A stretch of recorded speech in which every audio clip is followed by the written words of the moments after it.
Presented by KR Film Sahibganj.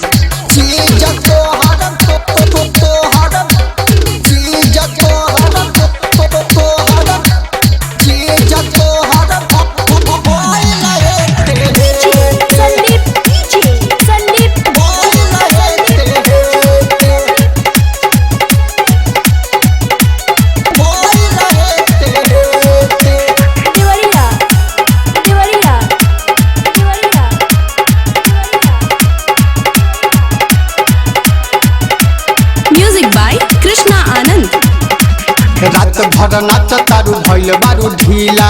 कवना जिला के पसंद कैलू खीला हे न सुना पसंद कैलू खीला रात भर नाच तारू भइल बारू ढीला कवना जिला के पसंद कैलू खीला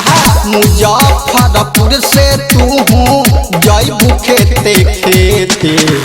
छोटी चाक चीज तोहार छोटी चाक चीज तोहर भइल हेते छोटी चाक चीज तोहर भइल हेते चीज तोहर चीज तोहर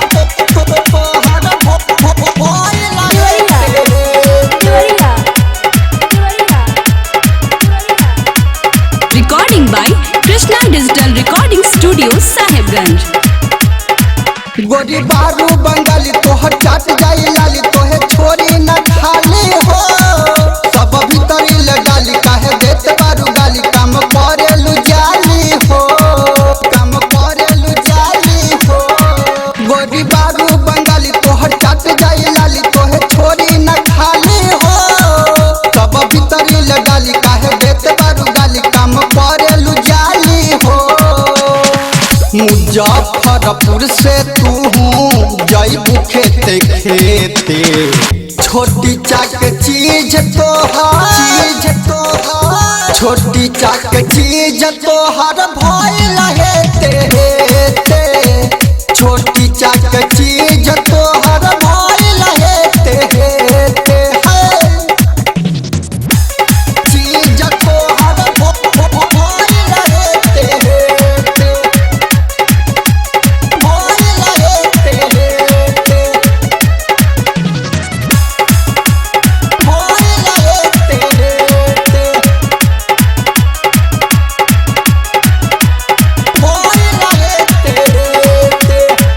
बॉबी मार्शल मुकेश तोहे कोई दी रेस जदी नचबू न लहंगा उठा के